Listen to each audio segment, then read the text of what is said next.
Iran has been trying to get out of dollars. Look, they earn dollars in world markets by selling oil. Now the sanctions are tightening up lately, but they have a lot of dollars to their account.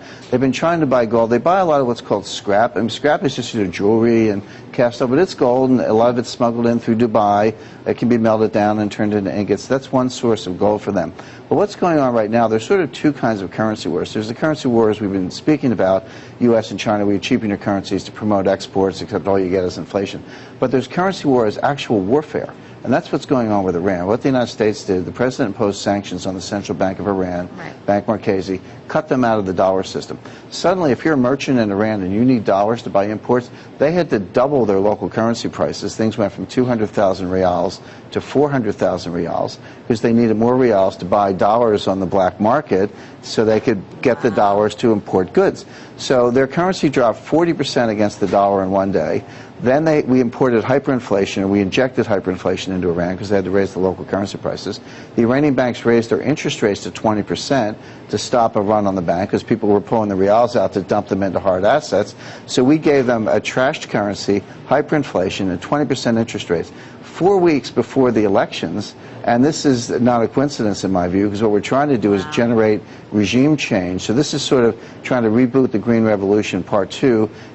Put their economy into total turmoil so that when the elections come, and they will be rigged and the people will be disappointed again, maybe we'll get the Green Revolution again. All designed to get regime change to stop the nuclear program. So it's a massive play. I want to keep continuing on this conversation because, of course, there is the alternative of what if there actually is some kind of warfare or conflict. I want to get your take on that. We have to go to break quickly, but we will be right back with Currency Wars author Jim Rickards.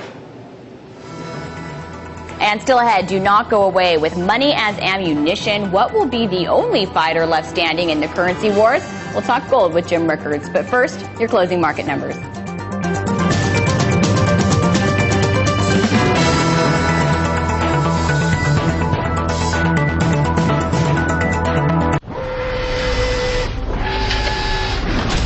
Welcome to the future. Science, technology, innovation. All the latest developments from around Russia. We've got the future covered.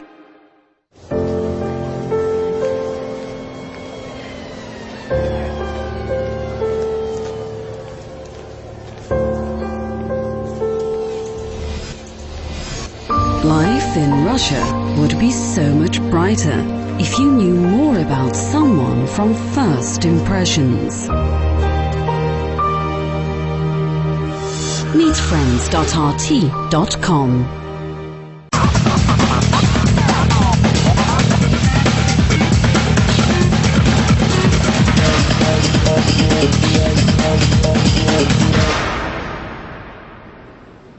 Welcome back. We are here with Jim Rickards, Senior Managing Director of Tangent Capital Partners, author of Currency Wars. Before the break, we were talking about financial warfare that is already being committed against Iran in Jim Rickards' view. Now let's talk about what would happen if there were actual warfare. Because first I want to know, obviously you have GOP saber rattling and some of these reports that there will be an attack.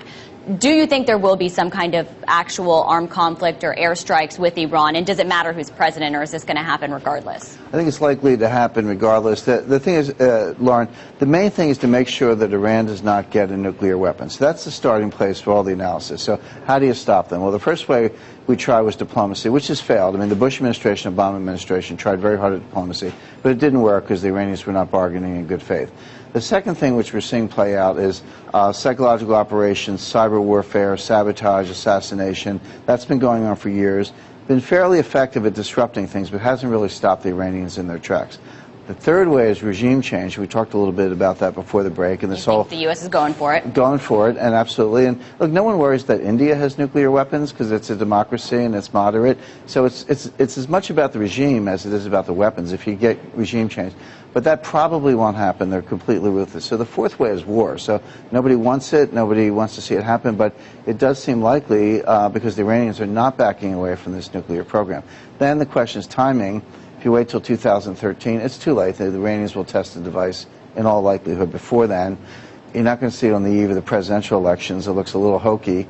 You're not going to see it before March because we want to see how the elections play out. There's a lot of intelligence content in the election results. So that leaves a window of kind of May to August. And I don't know what the secret war plans are, but that's when I would look for it, sometime in the June-July timeframe. Great. We're going to have war with Iran and quantitative easing. Well, they may not be unrelated. Look, if oil goes to 300, you're going to need some quantitative easing. And that's my question, okay? We've had a lot of predictions of what happens if there is any kind of conflict with Iran. $250 a barrel oil is what I've heard from one analyst. Rubini says we'd have a global recession. What would be the impact of on any global recovery or on a global recession if there was any kind of conflict with Iran? Well, I think there's a very famous general, a German general in World War I. He said, no battle plan survives the first shot. You may think you know what's going to happen, and yeah, you do the best you can to model it, but the truth is you're just playing wild cards at that point. So, of course, we would expect the price of oil to go up significantly, but a lot of people take a naive view of what would happen in the Straits of Hormuz. Say the Iranians close it, and they'll say, well, the U.S. will clean it up in a day. It might not be a day. It might be a month. I mean, that's the kind of thing where we could lose a vessel, sadly. I mean, a lot of things could play out in unexpected ways. There's a lot of Hezbollah in Lebanon. Well, guess what? There's a lot of Hezbollah in South America. They could find their way to the United States. You might see General Clapper was warning the other day about domestic Iranian-backed terrorism in the United States. So there could be shocks and disruption that are not on anybody's radar screen. I don't think all this is fully priced in the market. Look, people understand it. We're talking about it and others are talking about it. But markets are sometimes slow to react, so this is not fully priced. Interesting. And what about what we were talking about with financial warfare? Do you actually think that there could be a blowback in the form of countries just moving away from the U.S. dollar? Right, it's starting already, partly because of Bernanke's policies. When you can't have a strong national security without a strong dollar. We've been printing so many dollars and trying to cheapen our currency. The countries have already started to think about getting out of the dollar system.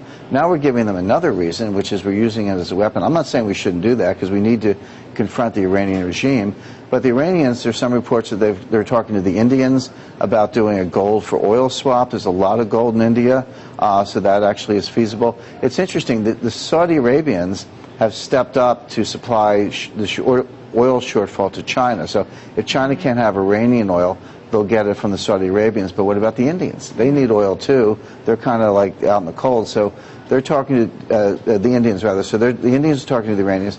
China may get in the act. I could see a Russian, Chinese, Indian, Iranian, Central Asian clearinghouse that would be non-dollar denominated, could be commodity backed, could be local currency backed, set up a message system. They could just be completely outside the dollar system. Very interesting. And we just have 30 seconds, but does all of this mean that gold comes out the winner, it sounds like? There's no question about it, or, I like to say gold is constant, everything else is the loser. But yes, short answer is the dollar price of gold will go up significantly. Gold will perform well relative to all currencies because, as you showed in your graphic, all the major central banks are printing like crazy. So, there may be leads and lags and noise in the crossrate, but gold is going to go way up.